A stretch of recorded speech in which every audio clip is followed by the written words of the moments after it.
Le Dieu de la Bible reste au contrôle de la République démocratique du Congo. C'est le Dieu que nous glorifions, c'est le Dieu que nous exaltons, c'est le Dieu que nous adorons et c'est le Dieu qui protège notre grand pays.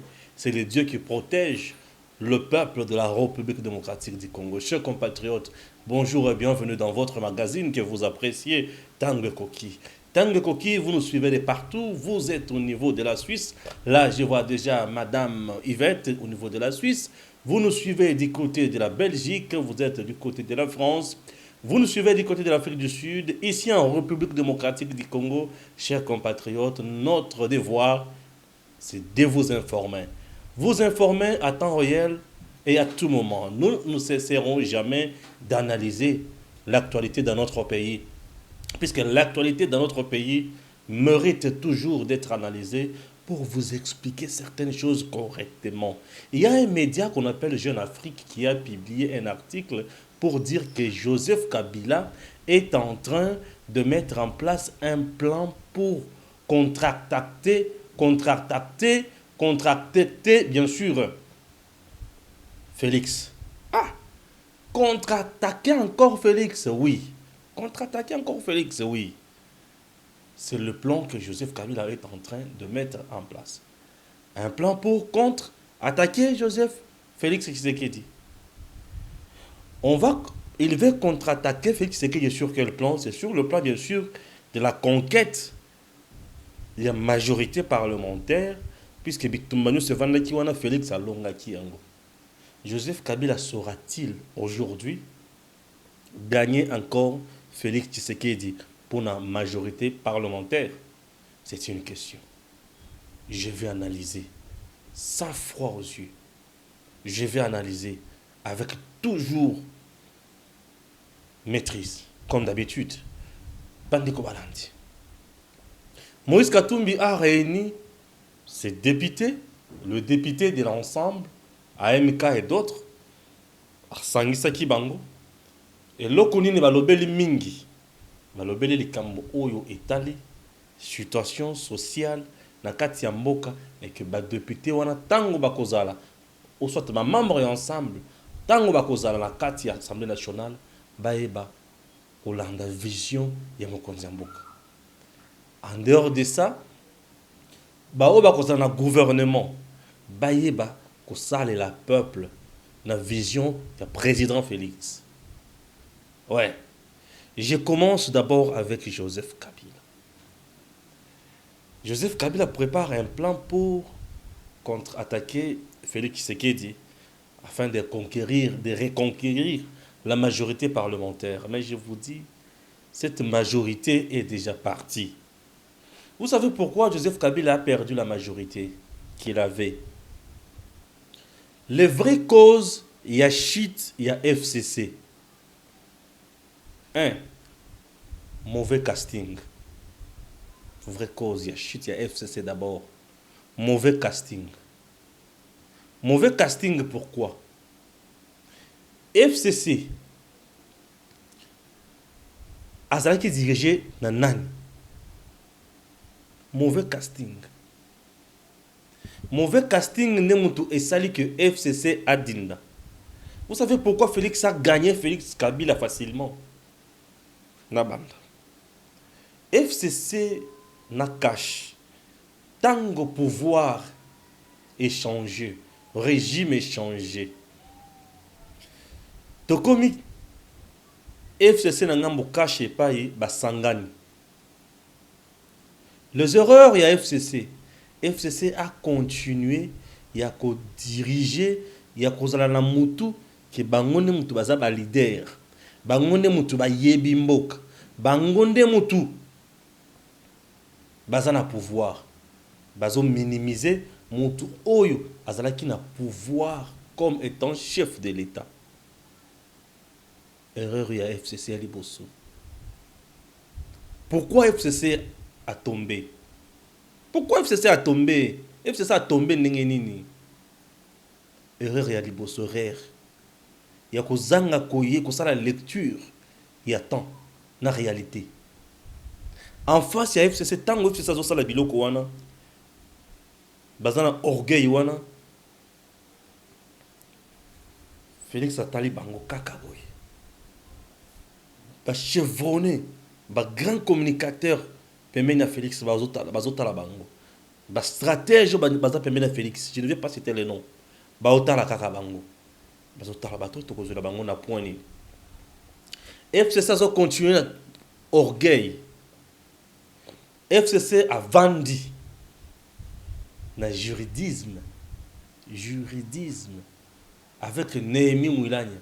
Néhémie Mouilanya a trahi Kabila. Il a coupé Kabila na batu oyo nyonso bakokaki kosala force ya Kabila. Guerre ya leadership au sein ya FCC et quoi ici FCC et fragiliser FCC et Félix Azui force malamoko. Baroye bate. Pourquoi FCC est tombé? Pourquoi FCC est quoi boye? FCC est tombé facilement pour Nanine. Guerre et leadership na kati na bango. Oyazana posa yazal. Oyazana posa oyazal. Et le mot magique oyazaki na kati ya FCC, ezaki kaka l'autorité morale a dit. L'autorité morale a dit. Qui aura le courage d'aller demander à l'autorité morale, est-ce vrai au Loba Kiboui? Personne n'avait le courage d'aller demander à l'autorité morale ce qui est à Lobaki. Ennemi continue toujours à avancer. Na clique ya batunaye. Ba vanda ki mingi kaka na nini? Na juridisme, aspect juridique. On l'a dit, ba vanda ka na aspect juridique. Biso majoritaire, le président va de faire ceci, il a violé la constitution. Félix a sauté la banque na misu. Bango babule ki azayi yuma menzoka, a otala bango na misu. Nako bete la bango wapi. Nako bete la bango wapi. Wana ba stratégie ya cash, ba vandi ba otala kaka bango. Ba kokoyela wapi. Ba kokoyela wapi. Le juridisme est quoi ici FCC et fragiliser FCC. Et c'est le FCC qui était la force ya Kabila. Kabila a ça la plan pour contre-attaquer Félix. Bino bato jeune Afrique beaucoup mieux loko wana. Je vous dis que vous vous trompez. Vous ne connaissez pas la RDC. Oui, je comprends. Beaucoup mieux loko wana pour démoraliser le peuple congolais. Bah peste bino mbongo, c'est tout à fait normal. Mais vous vous trompez. Contre-attaque pour reconquérir la majorité dans Mboka na biso ya Kabila est allé impossible. Je vous dis, je parle ça avec force. C'est impossible. Kabila n'aura plus la majorité. Ça, je vous dis. Il n'aura plus la majorité. Vous, les gens de Jeune Afrique, je dis, Kabila n'aura plus la majorité. Na contre-attaque au bozo comme la Batouane. Vous vous trompez. Pourquoi je dis ça que vous vous trompez? Bota la FCC n'ingé koui.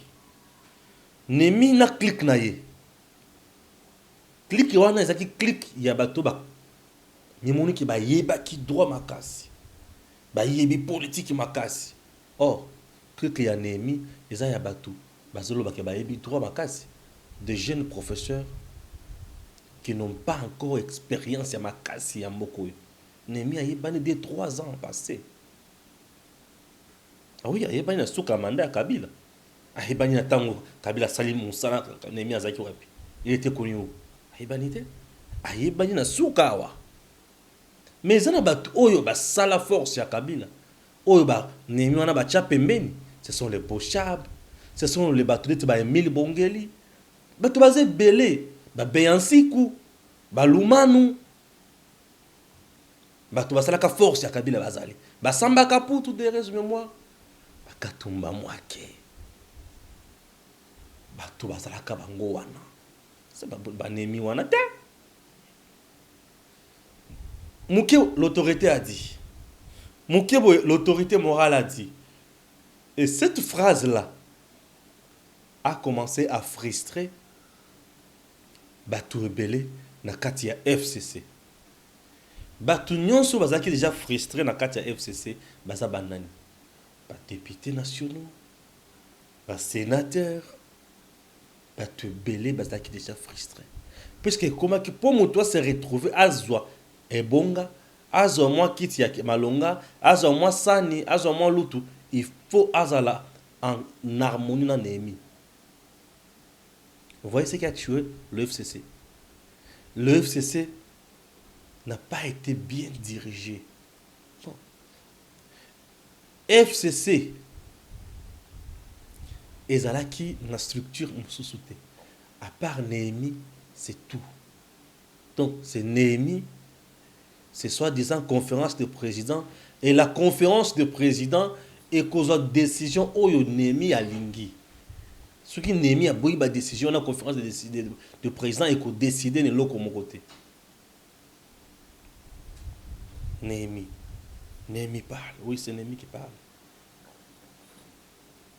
Aki, batu ba otala ekaka. Batu ba otala ekaka. Il croyait vraiment que batu ba banga Kabila lokola nzambe. Il croyait que Kabila était le tout-puissant, le Dieu suprême. Non. Batu ba otala ekaka. Château FCC.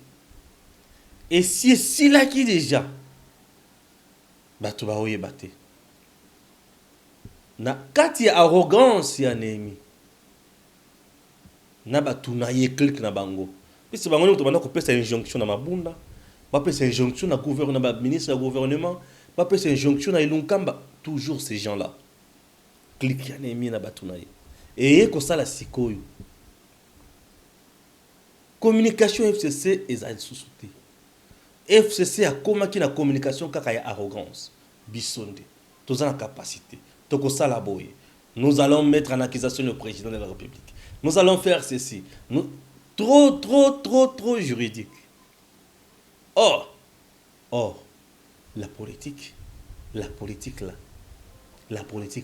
c'est la politique. Les droits que vous voyez, c'est les droits. En Afrique, les droits viennent embellir la politique. En Afrique, les droits viennent embellir la politique. En Afrique, c'est la politique d'abord. Ouais. Et lorsque la politique marche, vous vous rendrez compte que les droits vont aussi marcher. Si la politique ne marche pas, les droits ne marchera pas en Afrique. Il y a un cerveau moteur en Afrique. Et ça a volonté politique. Sans volonté politique en Afrique, les droits ne feront rien. Avec la volonté politique, qu'a Félix Tshisekedi aujourd'hui, il y a l'état des droits. On peut se poursuivre quelqu'un en justice.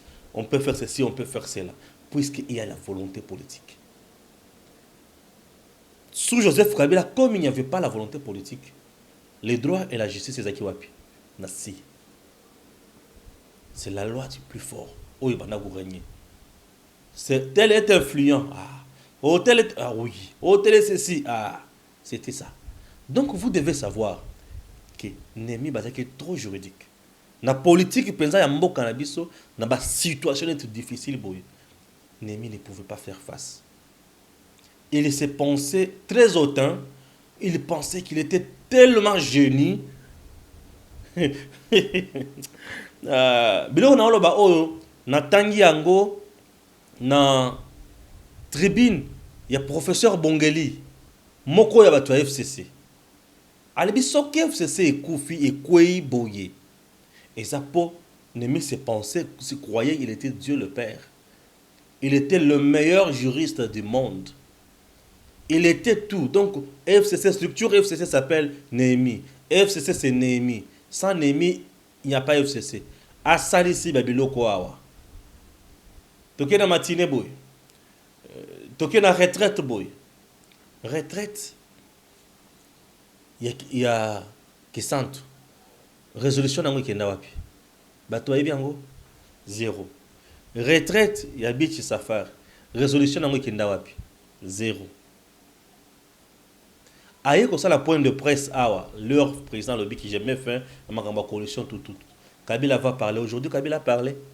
Il va dire quoi aux Congolais? 0. Vous avez vu? Vous voyez comment Néhémie a induit Kabila à l'erreur. Le vrai traître où il y a Bomi Kabila, c'est Néhémie.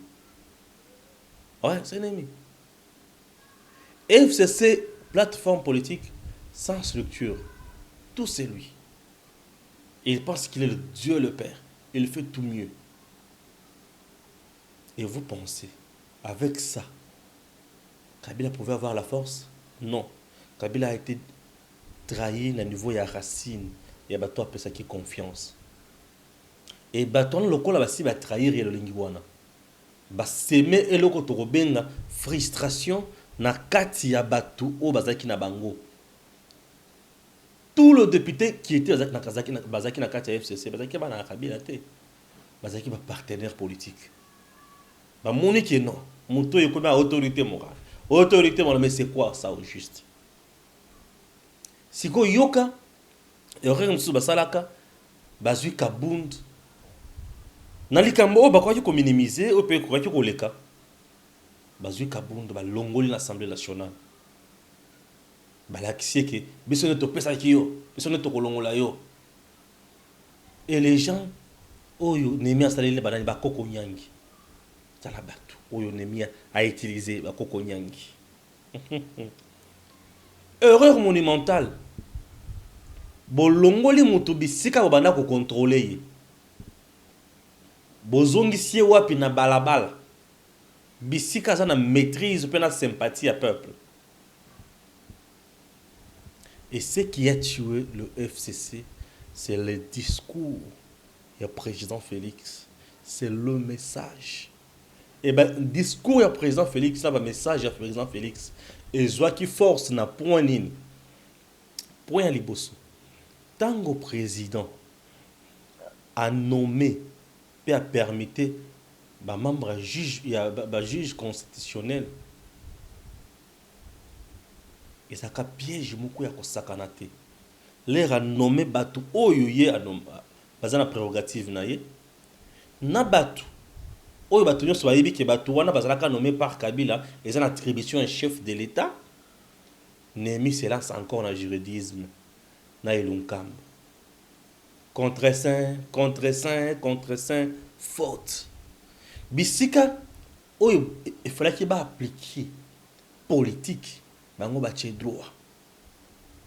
Ma faiblesse, c'est un ennemi. Bisika ya kocha sociologie, ya tche droit. Sociologie, ça dit quoi? Kuluka koye banano peuple wan. Natango toza oyo. Peuple na biso ki to salibo ya koki komona biso ndenge nini. Batena ki compte ya aspect sociologique te batenir compte ya wana te baki plus loin batenir sur ce compte ya politique te mutu oyo aza partenaire na biso politique soki tolingi to intercaler boy nini ekoki koya batenir compte ya wana te. Vous avez violé la constitution. Juridisme est faiblesse na pays africain trop juridique. C'est un ennemi. Vous avez violé la constitution. Entre-temps, bato ba yebike bino mutu boza ba défenseur la constitution lelo lobi bo violer yango koleka. Ceux qui ezaki pe moi c'est donc moi soit un docteur Anthony Mukwege ne pouvait plus avoir la capacité à réparer. Modèle penza FCC a violé la constitution. Ce qui constitution ezaki moi si na tango ya Denis Mukwege akoka pe ko réparer yango te.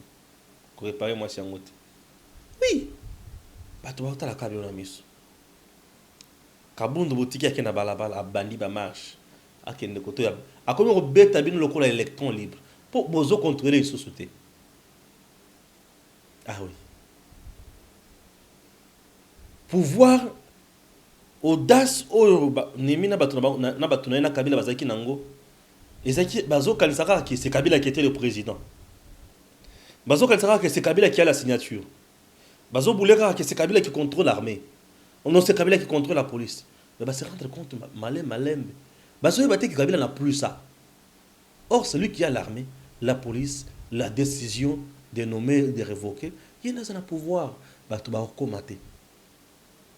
Juridisme. Il y a un ennemi bango. Avec des communicateurs terre à terre dans les médias. Qu'on va dire n'importe quoi. Utiliser un fameux communicateur, il y a le Premier ministre, pour dire de n'importe quoi.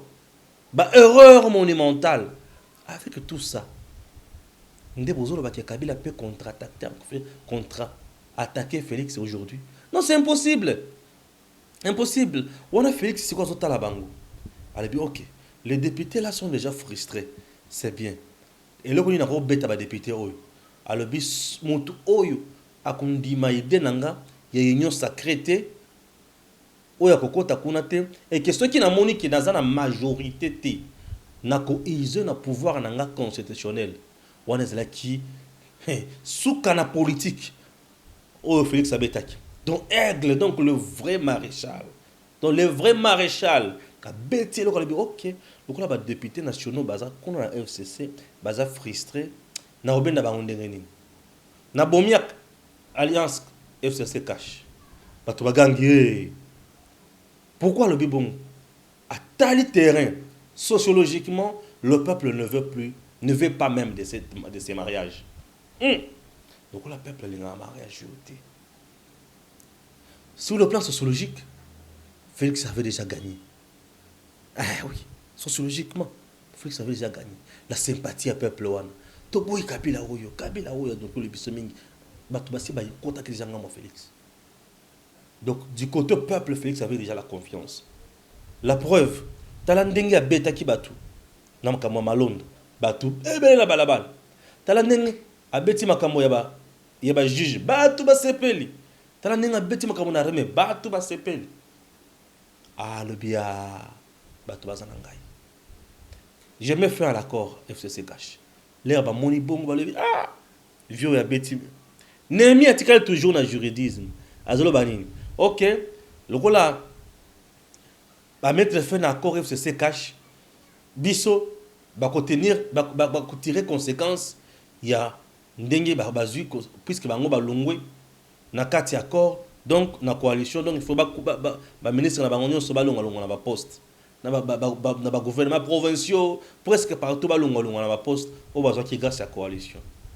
Azangi Maël azui li kambo politique juridique aya tiango na politique a bosani ki tant Félix a beti bongo et za po azana posa azo ba frustré baza pa na bango Nehemi a tué Kabila. Oui, politiquement Nehemi a tué Kabila. Politiquement Nehemi a tué Kabila. Azangi ko conscience wan. Nehemi pouvait se taire. Tout ça la ndenge na motoyo. Lokola moto a boyi ah tout ça na ndenge nini. Il pouvait se taire et accepter que le négocier na Félix autrement. Bah qui n'a bras de fer. Félix entre-temps le biki. J'userai le pouvoir nanga lokola président de la République. Bah député ba moni ceux qui va dissoudre l'Assemblée nationale. To suka wapi. Est-ce que l'élection vraiment est comme ça le président est capable de kotika la carte BP mandat bena ici sans parlement. Pardon bat. Ba salini. Ba le bi to ko kenya na peuple. Ba osanga ko pona biso po ba le robake. Bino boza bato oyo bo tiko bloquer Félix. Présentement, sociologiquement, c'est Félix qui est le peuple. Nous risquons de tout perdre. Bah changer quand idéologie, mais bah tikali na baka na bango. Bah continuer idéologie à union sacrée. Bah changer quand idéologie, mais bah tikali na baka. J'ai déjà fait combien de minutes au juste? Bah changer quand idéologie, mais bah tikali na kana bango. Bah changer idéologie, mais bah tikali na kana bango. Moi, est-ce que maintenant est perdre exact politiquement baké mais juridiquement baza na parti na bango mais politiquement baza les sociétés. Or ce qui se fait c'est la politique la plus haute. Voilà comment Nehemi a tué Kabila. Aujourd'hui il est impossible et Kabila a regagné ce bâton impossible. Moïse Katumbi a réuni ses députés nationaux a passé un message qui toque. Vous devez travailler na enjeu tous en yango. Bureau vous allez mise en place batouanande fobopono. Bureau liste vous allez proposer batouane singeli bopono. Puisque cette liste la liste qui sera proposée pour le bureau de l'Assemblée nationale, ce n'est pas la liste il y a autorité morale à un papier à combien de non, c'est Félix qui est le visionnaire et union sacrée à se consulter par partenaire naïe et puis on fait comment?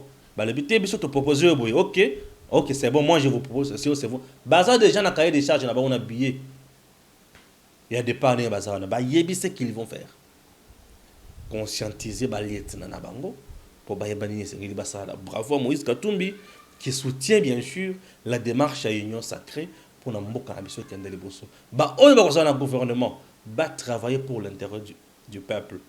Année oyo biso edem chaîne à changement. Tozo le belaobe peuple. Et c'est le peuple qui doit gagner. Ce que le peuple a besoin de gagner, biso est le coton de la beka kalamitema. Et aux alamala mumengi. Que Dieu bénisse la République démocratique du Congo. Et à très bientôt.